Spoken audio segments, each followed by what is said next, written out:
Hola de nuevo, bienvenido, bienvenida a este su programa Semilla de Mostaza, donde pequeñas dosis, píldoras, reflexiones basadas en la palabra de Dios pueden abrir nuestro entendimiento y llevarnos en fe a poder vivir una vida mucho más agradable para nuestro Señor y por supuesto mucho más fructífera como Dios merece. Recuerden, Juan 15 dice, en esto es glorificado mi Padre, en que llevéis mucho fruto y seáis así mis discípulos. Y eso es lo que queremos, con esas semillitas que se siembran en nuestro corazón, con una fe como un grano de mostaza, poniéndonos la palabra como un vestido, como una ropa, como una forma de vida. Eso quiere decir, aplicando la palabra que tenemos no solamente en la mente, en el armario, sino la sacamos de la mente del armario y nos vestimos con ella para aplicarla, nuestra vida puede ser mucho más fructífera. De hecho, le voy a poner un ejemplo que el Espíritu me trae. Cuando usted toma una comida, un bocadillo, por un tiempo el bocadillo está en su estómago y el bocadillo, aunque está en su estómago, no forma parte de usted. Está en su estómago y por un momento puede volver a salir a través de un vómito, por ejemplo, o una intervención quirúrgica de urgencia. Usted lo tiene, pero no le pertenece. Así muchas veces podemos tener la palabra en la mente, pero simplemente está en la mente. Lo interesante es cuando el organismo, a través del proceso de la digestión, incorpora, atrae, hace que esos aminoácidos, que esos hidratos de carbono, esas proteínas, esos azúcares, todo ello lo incorpora y se transforma ya en otro tipo de sustancia química que es la que hace que nuestro cuerpo pueda funcionar. Aminoácidos, vitaminas, sales minerales, etcétera, etcétera, que se va incorporando y esos nutrientes, ya ese bocadillo ya no está en el estómago, quedó incorporado al cuerpo. Así debe de ser la palabra de Dios, debe de quedar incorporada como una forma de vida, un alimento que nos alimenta en el sentido de que ya no es un conocimiento, no tengamos nunca la palabra de Dios aquí como conocimiento intelectual, sino seamos hacedores de la palabra, vistámonos con ella. Bien, quiero hoy empezar a hablar de un tema muy interesante que vamos a ver en la parte devocional, que yo he titulado El caos de la confianza, basado en Nehemías 13. Vamos a tener la oportunidad de estudiar 4 puntos muy importantes cuando bajamos la confianza, cuando nosotros nos confiamos, cuando de alguna manera, porque es un peligro la confianza. Y esos 4 puntos yo los voy a enumerar, pero vamos a empezar introduciéndolo con tranquilidad. El primero de ellos es las consecuencias de confiarnos, bajar la guardia. Es que abrimos la puerta al enemigo y se va a emparentar con nosotros. La segunda, lo estaremos viendo en Nehemías 13, como digo, la segunda consecuencia es que descuidamos el templo y el altar de Dios. Cuando bajamos la confianza, el enemigo se nos mete dentro.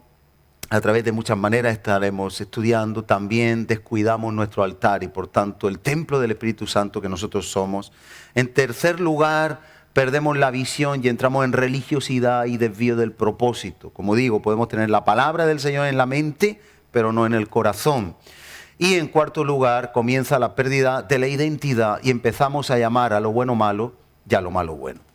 Antes de nada, yo quiero introducir estadísticamente, y según he estado estudiando estadísticamente aquí en esta nación, quiero decirles que los accidentes de tráfico más habituales no son los accidentes que usted y yo podamos imaginar, son accidentes de trayectos cotidianos. Cuando uno va a la casa del papá, de la mamá, cuando uno va al trabajo, especialmente cuando uno se traslada desde su hogar al trabajo o del trabajo al hogar, lo que se llama en derecho laboral accidente in itinere.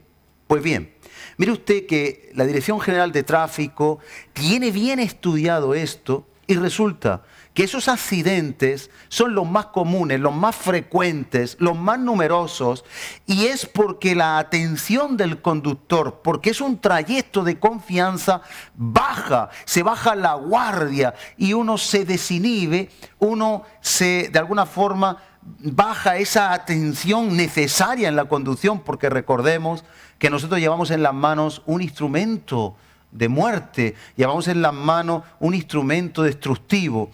Y nos dice aquí, según la Dirección General de Tráfico, que hay 100 muertes al año por bajar en trayectos cotidianos la atención. 100 personas que pierden la vida en España. Pero de esos 100 que han muerto, hay 54.000 accidentes en España en el itinerario hogar-trabajo, trabajo-hogar.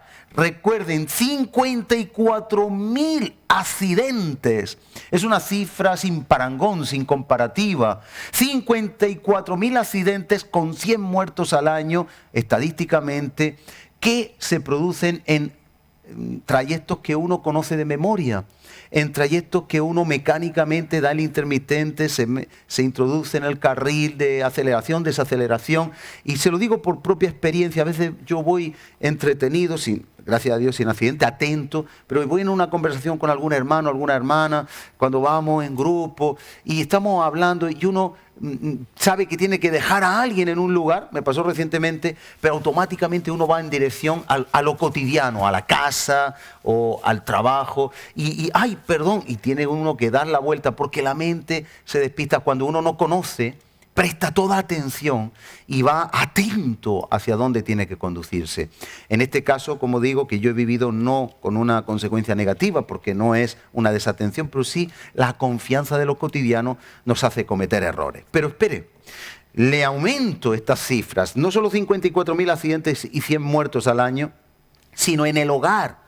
Mire usted, son 2.500 muertes anuales en hogares, 2.500 muertes cuando alguien está en su casa, está en el hogar y comete la pequeña imprudencia de con un secador de pelo introducirse en la bañera y ese secador puede caer o puede tener la mano mojada y puede morir si no tiene un magnetotérmico en condiciones electrocutada, por esos accidentes en escaleras, por esos accidentes con batidoras, con esos accidentes con cuchillos. En el hogar, escúcheme, no estamos hablando de trabajo en altura, en construcción, no estamos hablando de trabajos de peligrosidad. En el hogar, en España, hay una media de 2.500 muertes anuales en accidentes domésticos. Y está estudiado que esto se da por exceso de confianza.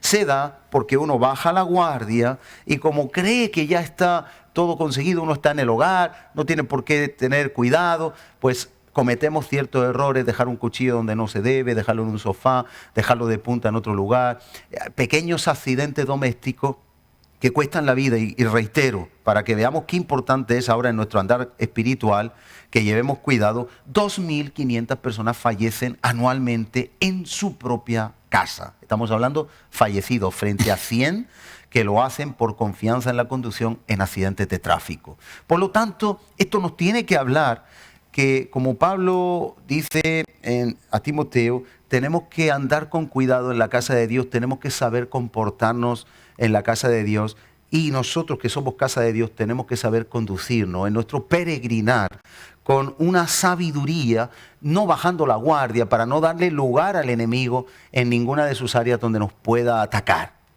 Entonces vamos a empezar en Nehemías 13 y quiero empezar desde el versículo 4. Nehemías 13:4 con el primer punto. Si bajamos la guardia, si nos confiamos en nuestra andadura cristiana, abrimos la puerta al enemigo y se puede emparentar con nosotros. Mire, dice, y antes de esto, el sacerdote Eliasib, había un sacerdote encargado del templo, se llamaba Eliasib, siendo jefe de la cámara de la casa de nuestro Dios, había emparentado con Tobías. Mire usted, ¿y quién era Tobías? Usted me puede... ¿Y dónde está el problema? Pues resulta que Tobías era precisamente uno de los enemigos del pueblo que había sido libertado en tiempos de Esdras y Nehemías a restaurar primeramente el templo, el altar, primeramente el altar, después el templo y después la muralla, lo que cercaba a la ciudad de Jerusalén. Había sido destruida, ellos estaban cautivos, pero Dios puso que el rey los libertara. Ahora, hay un versículo anterior en el capítulo 6, en Nehemías 6, que yo quiero leerle en el versículo 1 para que sepamos un poquito de Tobías, donde nos dice en Nehemías 6:1, cuando oyeron Sanbalat y Tobías, y Gesem el árabe, y los demás de nuestros enemigos, que yo había edificado el muro, y que no quedaba en el portillo, Sanballat y Gesem enviaron a decir, ven y reunámonos. Y dice a continuación al final del 2, mas ellos habían pensado hacerme mal.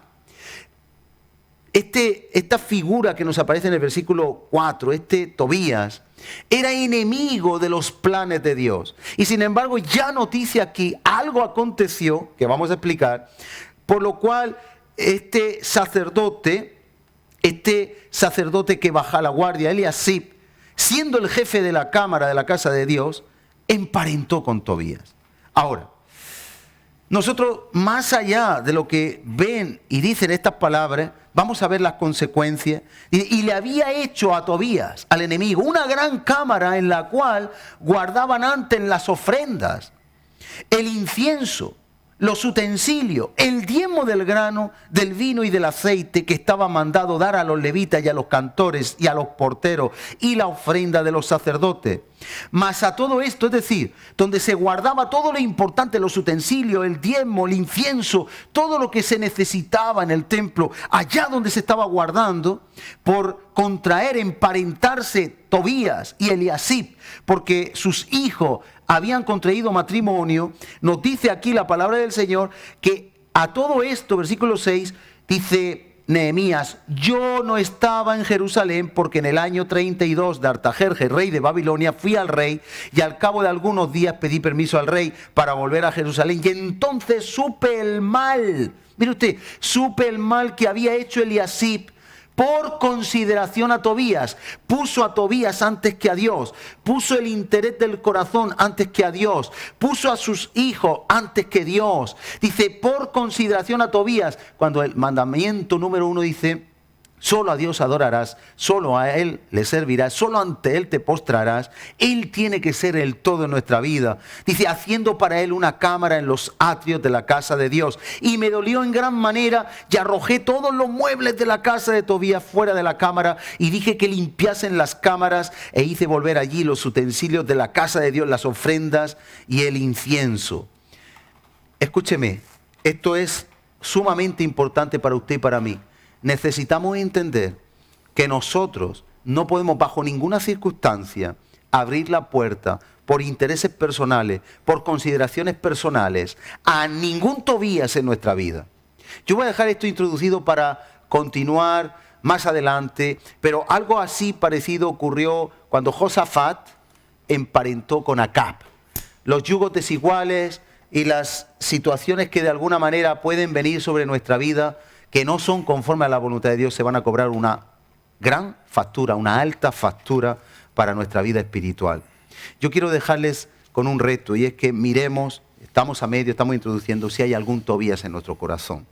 Examinemos si Tobías entró en nuestro corazón, si hemos bajado la guardia. En este caso, Nehemías reconoce que no estaba ahí, el sacerdote bajó la guardia, permitió algo a sus hijos que no debía de haber permitido. Pero yo quiero que usted y yo en esta semana, hasta que continuemos con este mensaje, examinemos si hay algún Tobías oculto en nuestra vida que pueda hacer que desalojemos lo que es de Dios e introduzcamos cosas que son del mundo y del mismo enemigo. Podemos aplicar a lo que vemos en televisión, a las amistades que tenemos, a los hobbies, al tiempo que ocupamos en otras cosas, pero examinémonos en esta semana y continuamos después de esta introducción con este tema. Vamos a orar un momentito. Padre, en el nombre de Jesús, yo te ruego por cada persona que estamos conectados en esta hora para que tú nos ayudes a discernir si a veces nos confiamos en nuestro conducir cristiano y hemos podido abrir la puerta a algún Tobías y lo que era el centro de nuestro corazón, que era para ti solamente, ahora lo estamos compartiendo con otras cosas. La prioridad del tiempo, la prioridad del descanso, la prioridad de la economía, la prioridad de nuestros objetivos, la prioridad en nuestros sueños. Si hay un Tobías o varios Tobías, muéstranoslo para que podamos hacer como Nehemías, que sacó todos los utensilios, todo lo que en la cámara había hecho una habitación más grande para que Tobías estuviera cómodo y confortable, pueda salir todo de nuestro corazón y podamos centrarnos solamente en Jesucristo nuestro Señor, el cual tiene que ser el centro de nuestra vida. Háblanos, Señor, porque las consecuencias se van a dar. Y las consecuencias no son buenas. Son un alejamiento de ti y un despropósito total.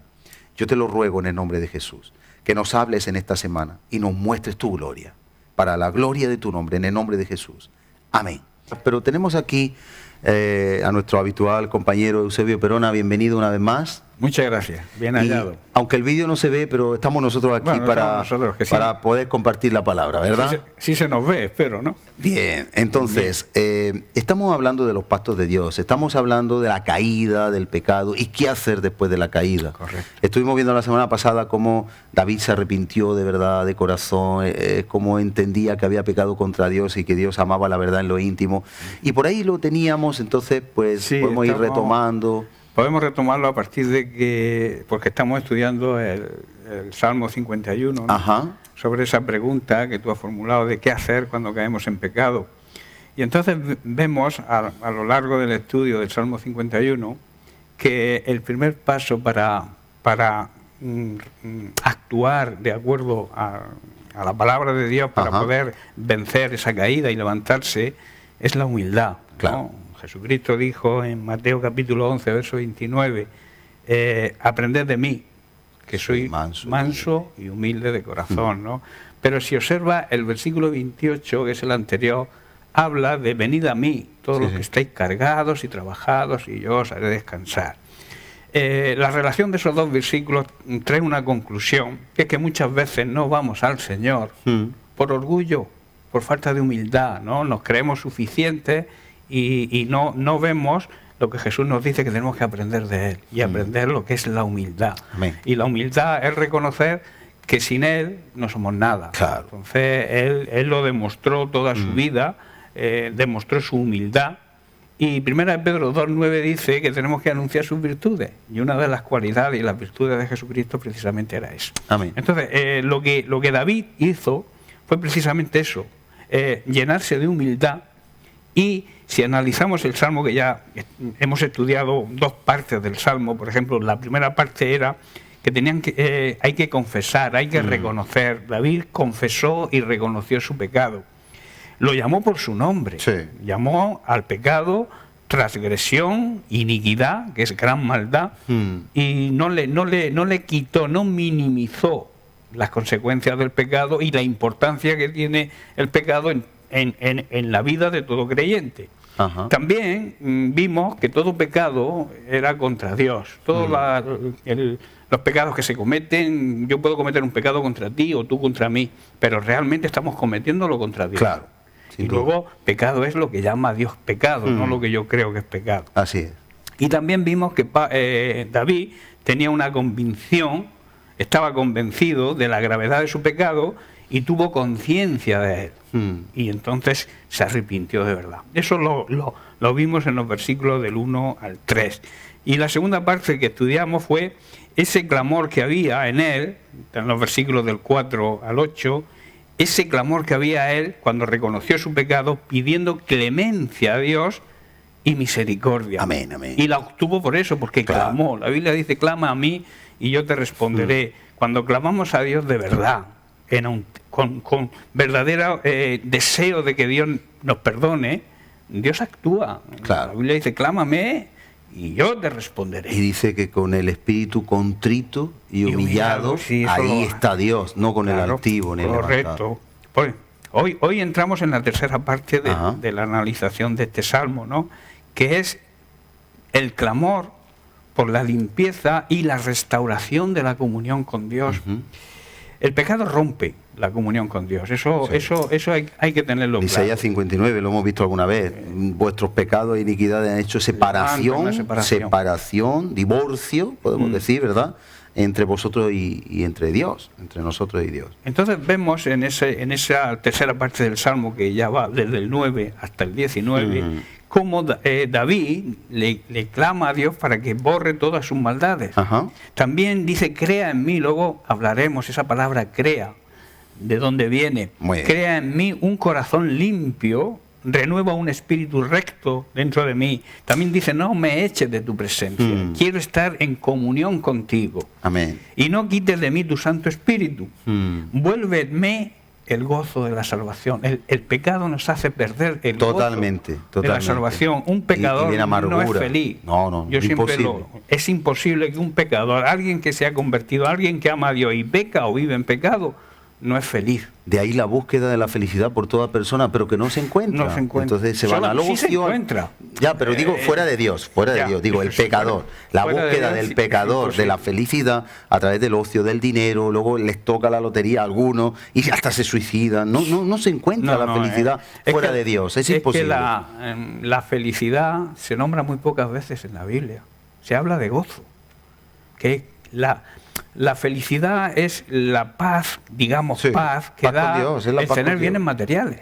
Bueno, el gozo de tener paz con Dios, sí, pero bueno, la felicidad para el cotidiano ciudadano se encuentra en Jesús, aunque nosotros entendemos que gozo y paz. Porque gozo es la alegría en el alma. Sí, o sea, tu alma está liberada de toda carga, de todo pecado, y entonces siente gozo. Y ese gozo se pierde, claro, cuando caemos en pecado o cuando estamos viviendo conscientemente en solo pecado. La presencia de Dios. Hay un versículo en Juan 15, 11, dice, en una de las versiones dice, estas cosas os he hablado cuando somos obedientes, dice, para que seáis tan felices como yo, dice una de las versiones, para que seáis tan felices como yo. Eso es precioso. Claro, y Jesús vimos como es, ¿no? Entonces, tan gozoso, que podamos estar emanando el gozo como una fuente que se desborda. Es que el gozo del Señor es nuestra fuerza, es nuestra y no depende de las circunstancias ni de las pruebas, depende de Dios, que es lo bonito. Depende de la intimidad y la comunión. Porque ahora veremos que no es lo mismo relación que comunión. Claro. La comunión va más allá que la relación. Entonces, aquí en estos versículos se puede ver ese clamor que había en David por restaurar esa comunión, esa común unión que había con Dios antes del pecado, ¿no? Y lo muestra, ¿no? Entonces yo quiero introducir, digamos, la diferencia que hay entre la relación y la comunión. Por ejemplo, la relación es una conexión, una correspondencia, es una comunicación, es, digamos, un trato entre personas. Como puede ser la amistad. La amistad, tú te puedes relacionar, como veremos luego, con gente mundana. Sí, Jesús iba con prostitutas, pecadores. Claro, pero no tener comunión con ellos. Claro. ¿No? Y luego veremos. Entonces, ¿la comunión qué es? La comunión es participación, es trato familiar, es fidelidad, ser fiel, tener la misma visión, el mismo pensar, el mismo sentir con aquel que tienes comunión. Como los miembros de un partido político. Exacto. Que están unidos en un programa y en una filosofía, en unos principios y los defienden. Pues nuestros principios tienen que ir a muerte con el que queremos tener comunión, que es Cristo. Exacto. Entonces, por eso hay que hacer porque se habla mucho, hay que relacionarse con Cristo. No, hay que tener comunión con Cristo, que va más allá de una simple relación. En el diccionario bíblico, la comunión, este término comunión, aparece 2 veces en el Antiguo Testamento. Una está en el Salmo 25:14, que dice, la comunión íntima de Dios es con aquellos que le temen. Amén. Y a ellos, la gran promesa, y el tema que estamos tratando, hará conocer su pacto. Amén, amén. Y el segundo está en Proverbios 3:32, que dice, porque Dios aborrece al perverso, mas su comunión íntima es con lo justo. Amén. Vemos que no habla de relación, sí, señor, que habla de comunión y una comunión en intimidad. Una relación no es a veces tan profunda como una relación, como una comunión, perdón. Entonces, en el primer texto vemos que se refiere que la comunión íntima con Dios es con aquellos que le temen, aquellos que le honran, aquellos que le reverencian, aquellos que aceptan su soberanía. Y quieren agradarle en los principios que son de Dios, participan de los principios que son de Dios. O sea, estos versículos expresan muy claramente que la comunión íntima con Dios solamente la consiguen aquellos que temen a Dios, que le honran, que le reverencian, que se someten a su autoridad. Porque hoy en día hay una palabra que aparentemente suena mal, que es el someterse. Sometimiento es aceptar un principio de autoridad. Todos aceptamos en esta vida principios, seamos cristianos o no, estamos bajo autoridad y la aceptamos. ¿Por qué no aceptamos el sometimiento a la palabra de Dios? Cuando Dios dice, sométase a toda autoridad. ¿Por qué? Toda autoridad está instituida por Dios. Amén. El diablo es autoridad. Merece un respeto. Merece un respeto. No obediencia, pero sí yo respeto. veo a veces en oraciones que muchas personas atacan, te piso el rabo, te piso la cabeza. Maldigo, no sé te maldigo, No. La Biblia dice que nosotros no debemos maldecir. Claro. Y que tenemos que someternos Podemos a la autoridad. reprender, podemos atar, podemos sujetar. Sí, claro. Pero de ahí Hay esposas que maldicen a los esposos. No, eso es terrible. Y están maldiciendo una autoridad. El arcángel San Javier, no, cuando peleaba por el cuerpo de Moisés con Satanás, no se atrevió a proferir juicio de maldición. Y seguramente que estaba deseándose, porque estaba batallando, peleando con él, ¿no? Y cuando alguien pelea con alguien, te sale ahí la vena. Y tenía verdades para decirle, eran verdades, pero eran maldiciones. Pero en cambio dijo, que el Señor te reprenda. Amén. Y a veces estas cosas no le damos importancia, pero tienen suma importancia. Claro, por supuesto. Aunque tu marido sea el mismo demonio, tú no tienes que maldecirlo. Tú no tienes que maldecir a los políticos. ¿No? Maldecir significa hablar mal de ellos. Así es. Porque son autoridades. Claro. Y toda autoridad viene de Dios. Por Dios. Y eso tenemos que aceptarlo y verlo de la manera que Dios lo ve. Amén. No es algo, digamos, vano, que está ahí, sí, yo puedo hablar. ¿Por qué no puedo hablar yo mal del diablo si el diablo es malo? No. Tú, el lenguaje cristiano, el lenguaje de maldición no debe estar en la boca de los cristianos. Y de una fuente no puede salir agua dulce y agua amarga. Claro, o sale dulce o sale amarga. Imposible. No podemos andar doble. Entonces, eso se llama temer a Dios. Claro, respeto, sometimiento a toda autoridad y sobre todo a la autoridad suprema que es Dios. Amén. Y el segundo, que Dios tiene comunión, es con los justos. Amén. Los justos son aquellos que han recibido la justificación por la sangre de Cristo. Nosotros no éramos justos.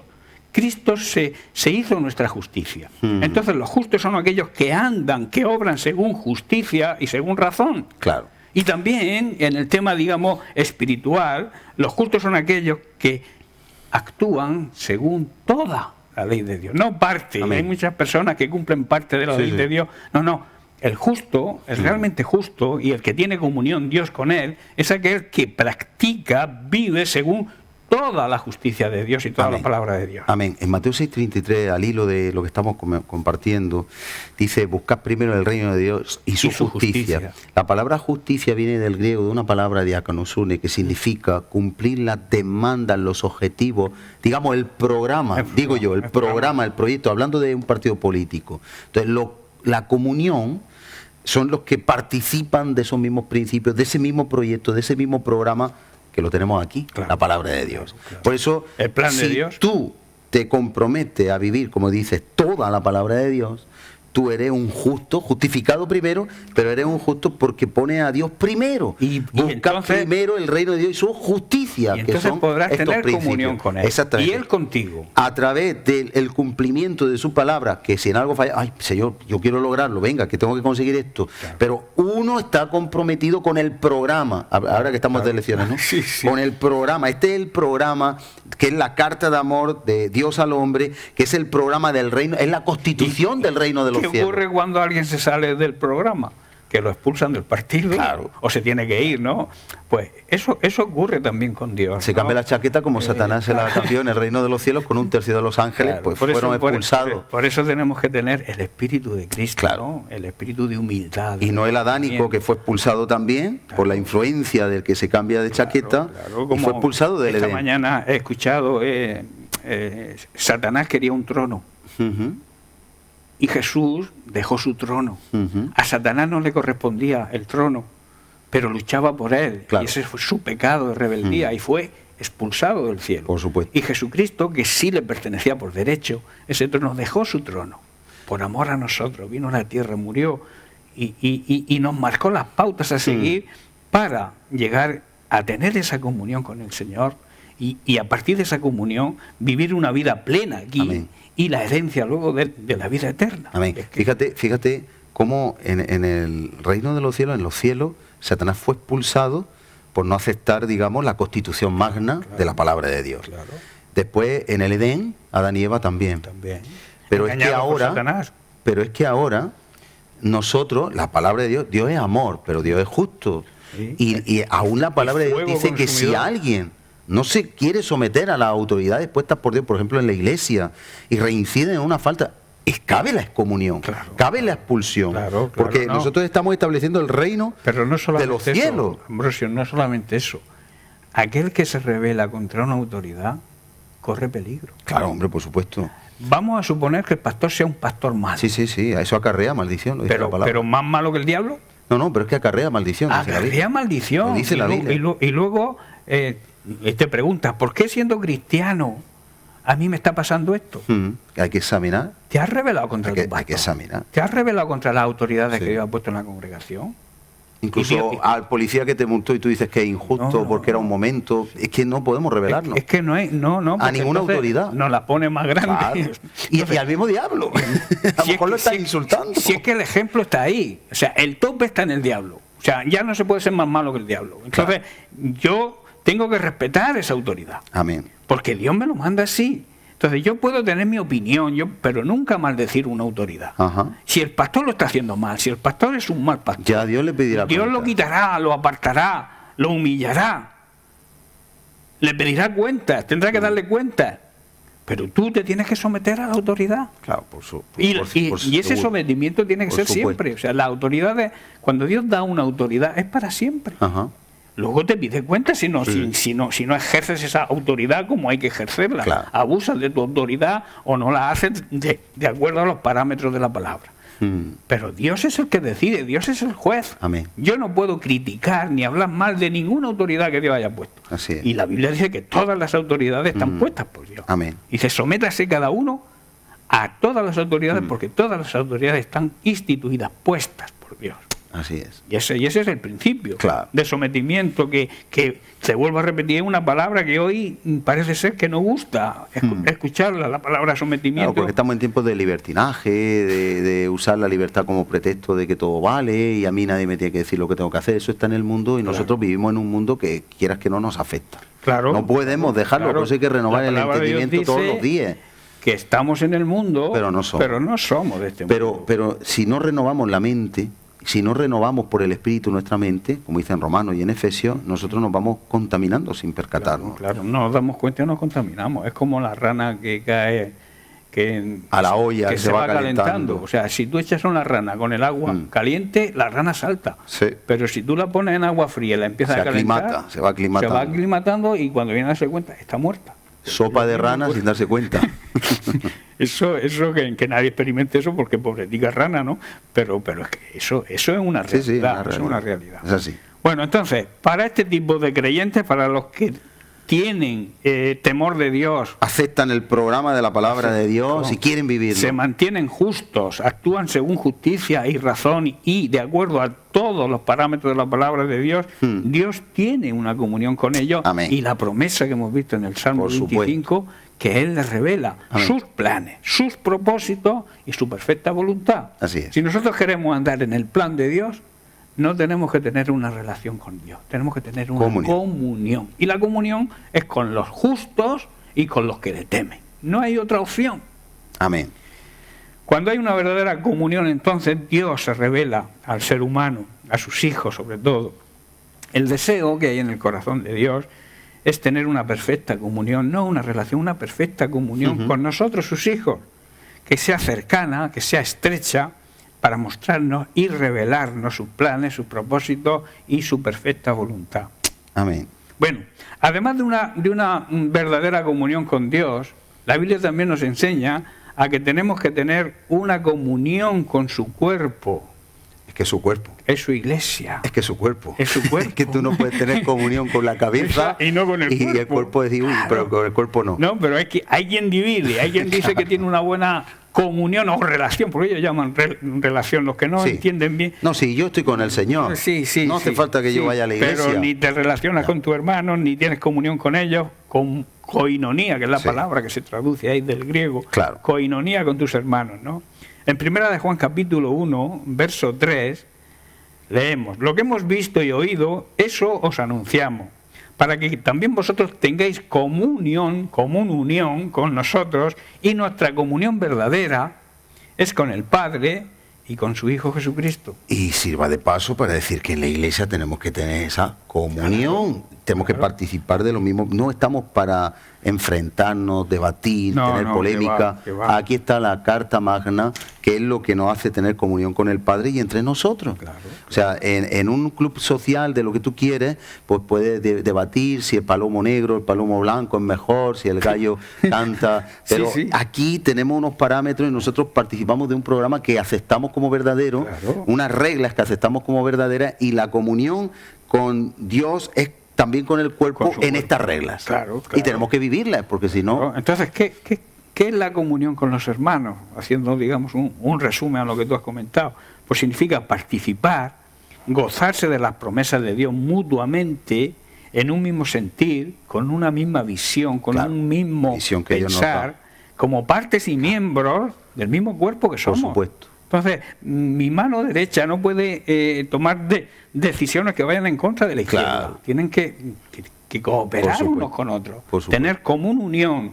Cuando un miembro no funciona correctamente, hay un problema. Hay una trombosis y un miembro no se puede mover a la necesidad del cuerpo, es un obstáculo para el cuerpo. Claro. Entonces, la coinonía, la comunión entre los hermanos es imprescindible dentro del cuerpo de Cristo. Claro. Que aquellos que piensan que viendo televisión en casa, que leyendo la Biblia en casa, que no hace falta que se relacione con los demás, están en un error. Y ahora hay un peligro, y es que yo me cojo el móvil o el ordenador y me pongo la predicación que a mí me gusta, porque esa es la que a mí me apetece, y entonces yo me alimento de lo que me apetece a mí y de lo que yo quiero oír de este predicador, y que me han dicho que predica muy bien. Precisamente voy buscando aquellas predicaciones, aquellos pastores que opinan como yo. Y eso es lo mismo que dejarle a un niño en la nevera llena de productos, de alimentos procesados, ¿y qué va a comer? ¿Va a comer una comida de olla, cocina mediterránea sana? Pues no, va a comer repostería y cosas que no le hacen bien.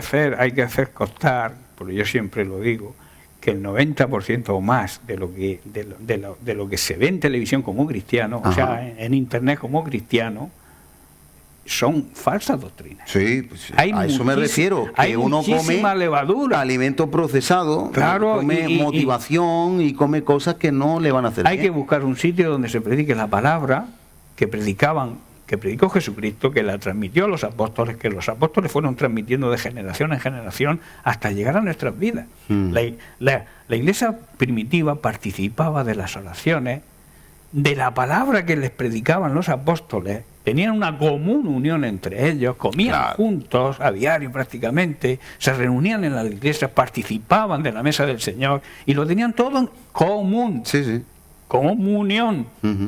Y eso es, digamos, es una iglesia de hace muchísimos años, pero es un ejemplo para... Claro, y es lo que tenemos que estar viviendo, por lo menos tenemos que esforzarnos en vivirlo en este tiempo. El libro de Hebreos ya lo dice, no dejar de congregaros. Algunos tienen por costumbre no congregarse, pero los verdaderos creyentes, los verdaderos cristianos, no tienen que tener esa costumbre. Tienen que reunirse, porque allí es donde los hermanos estando juntos en armonía. Eso sí. Claro. No podemos tocar en desorden. Tiene que haber una armonía en nuestra comunión. Entonces ahí Dios manda bendición y vida. ¿Sabes que Dios me dio una visión el otro día predicando algo parecido a lo que estás compartiendo?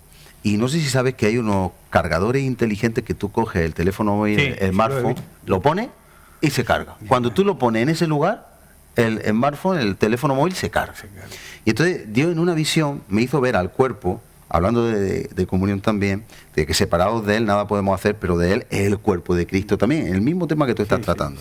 Y entonces me hizo ver que así como cuando tú pones el teléfono móvil en esa estación de carga sin ningún cable, él se carga y coge la potencia, la autonomía para cumplir su función. Cuando todos estamos juntos, dice, donde dos o más están congregados en su nombre, ahí está Él. Y como todo lo puede en Cristo que te fortalece, allí envía Jehová bendición y vida eterna. Es como una plataforma de carga, de recarga, que nos hace, como dice en Efesios, ir creciendo todos bien unidos, bien concertados. Vamos creciendo para alcanzar la estatura del varón perfecto. Es decir, nuestra autonomía, nuestra madurez, cuando estamos todos juntos, es como la estación de carga donde Dios se deleita, pero se deleita en decir, ahora está mi pueblo unido, ahora yo soy la cabeza, yo soy el cuerpo, y proporcionalmente van a crecer y vamos creciendo todos. ahora se acercan fechas en que las familias se juntan, ¿no? Y las familias, digamos, las familias normales. Sí, pero a veces hay relaciones y no comunión. Sí, no, pero todas terminan mal. Sí, o sea, la mayoría de esas que sí, que hemos vivido eso que alguna vez. De un político, el otro de un partido de fútbol. Y se lía con el alcohol y la influencia espiritual. Acaba a veces en tragedia. Pero todo el mundo le gusta reunirse con la familia.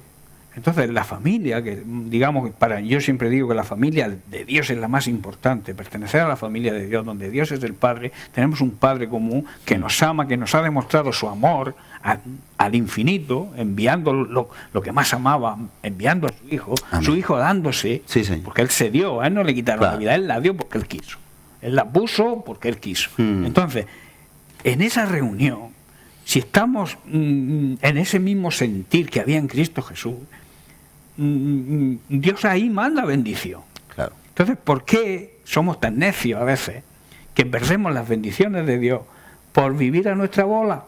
Por vivir a lo que yo pienso o a lo que yo creo. No me comprometo con nadie, yo voy si quiero y si no quiero. A mí nadie me puede obligar, si a ti no te obliga a nadie. Claro. Pero la palabra de Dios te aconseja, te dice lo que tienes que hacer para recibir la bendición de Dios. Pero es que tienes que amar, o sea, si tú amas a Dios, ama lo que Dios ha creado. Claro. Por eso dice que, ¿cómo va a decir que amas a Dios que le ves si no amas a tu hermano que no lo ves? Mi suegra, el que ama a Dios ama al cuerpo. Mi suegra, yo me acuerdo que me decía, el que ama la col, ama las hojitas que hay alrededor. Es que va todo en el lote, va todo en el lote. Si tú amas a tu esposa, no amas la nariz de tu esposa o el ojo de tu esposa, ama a tu esposa. Claro. Y cuando tú amas a Cristo, tienes que amar el cuerpo de Cristo. Y no solamente amar a tu esposa, sino que tienes que amar a la familia de tu esposa. Sí, claro. Aquí ocurre todo lo que conlleva. Somos una familia, yo te tengo que amar a ti, tú a mí, pero también a los que te rodean a ti y tú a los que me rodean a mí. Por supuesto que sí. Esa es la ley. Y Dios nos da el Espíritu Santo para poder hacerlo. Claro. Que no es que, es que es difícil. No, no es difícil. Uno tiene que andar en el Espíritu. Si tú has nacido realmente de nuevo, tú tienes ese deseo de estar con los hermanos. Yo me encanta. Nosotros comemos todos los domingos, hacemos comida en mula, precisamente con ese fin, con ese propósito, de la coinonía. De un día a la semana toda la iglesia, todo el que quiera quedarse, se queda a comer. Claro. Y eso es coinonía. Y yo me gozo, ¿no? O sea, hay personas que igual van por comer y no hago comida en mi casa. Y otros que no lo entienden y no se quedan. Y otros que no se quedan. Pero hay que entender que el propósito es precisamente eso, tener comunión unos con otros. Así es. Porque Dios manda ahí la bendición. Es que a Dios le agrada. ¿Quién lo quiere? Y nos tiene que poner el caramelito de la bendición. Nos quedan 4 minutos. No sé si seguimos. Bueno, no sé si como veamos, 4 minutos, pues poco queda. Y hay que orar y todo. Un resumen. Haciendo un resumen que a Dios le encanta. Y Dios desea tener una comunión con sus hijos. Más que una relación, Él quiere tener una comunión. Y la comunión tiene que ser primeramente con Él, porque claro, si no tienes comunión con la cabeza, no puedes tener comunión con el cuerpo. La comunión tiene que ser primeramente con Él, con su Hijo Jesucristo y con el cuerpo de Cristo, que es su iglesia. Amén. Entonces, entender que es un gran orgullo, un gran privilegio pertenecer a la familia de Dios. Claro. Y cuando tú perteneces a la familia de Dios, tienes hermanos, tienes familia, vuelvo a hacer hincapié en la palabra, y esa familia hay que amarla, hay que desear estar con ella. A eso se le llama coinonía. Coinonía con Dios en cuanto a una relación, a una intimidad, porque Dios quiere intimidad con sus hijos. Claro. Igual que tú te encierras cuando quieres tener una relación íntima con tu esposa, tú te encierras en tu habitación, cierras la puerta. Con Dios hay que hacer lo mismo. Dios desea también una comunión. Eso es comunión. Ser ¿no? exclusivo. Exacto. Buscar un sitio, buscar un tiempo al día, que siempre hay tiempo, ¿no? Sí. Siempre a veces ponemos la excusa de que no tenemos tiempo. Hay que organizarse mejor pero y si ser tú te organizas bien, claro. Hay tiempo al día para tú tener tu media hora, tu hora de intimidad con el Señor. De a veces no hablar tú solo. A veces hay que callar, claro. Porque orar es hablar con Dios. Y hablar no es hacer un monólogo. Tú tienes que darle tiempo a Dios a que te conteste si le has preguntado algo. A veces dejamos a Dios con la palabra en la boca, porque le sacamos la lista de peticiones en el nombre de Jesús, amén. Y antes de que cuando Jesús quiere decir no, Ya estamos fuera. Y antes de que abramos la boca dice que ya sabe él de que tenemos necesidad. Claro, así es. Pero a veces por el estrés que se lleva hoy en día, por los problemas de tanta prisa, de tanto trabajo. Hacemos oraciones como telegramas. Sí. Señor, punto. Necesito dinero, punto. Necesito aprobar, punto. La Biblia dice que tenemos que usar todo tipo de oración. Y acción de gracias. Claro, esa es súper importante. Y hay muchos que simplemente utilizan la de pedir. La de demandar. La de pedirle cosas a Dios. Tú, Dios, no acepto no por respuesta. Dame. Dices tu palabra que a tus hijos no les dice que falta nada. A mí me falta esto, tú me lo tienes que dar. Es un reproche. Como exigiéndole a Dios. Así es. No, esa no es la fórmula, ¿no? Pues no es la fórmula. No.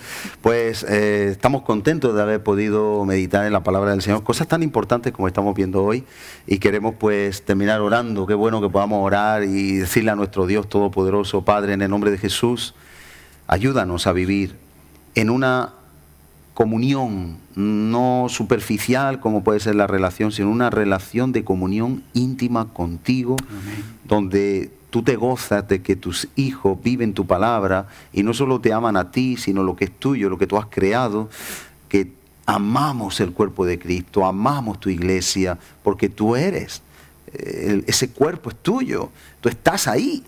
Y no se puede amar a Dios de una manera filosófica, espiritual, mental, simbólica, sin amar al cuerpo. Y por ese motivo la familia de Dios es importante para nosotros. Ayúdanos a discernir y a entender que todo esto es de suma importancia y nosotros no podemos quedarnos atrás. Así que con esto que hemos sembrado, estas semillas de mostaza que han caído a nuestro corazón, puedan ser regadas ahora por tu Espíritu Santo y puedan producir un fruto que expanda el reino en nuestros corazones y se ensanchen las estacas de nuestros corazones. En el nombre poderoso de Jesús. Amén. Pues Eusebio, muchas gracias una vez más. Nada. Hasta la semana que viene y a todos ustedes igual. Dios les bendiga grandemente y hasta el próximo programa. Que sus vidas sean bendecidas y que crezcan en el reino. Dios les bendiga en el nombre de Jesús.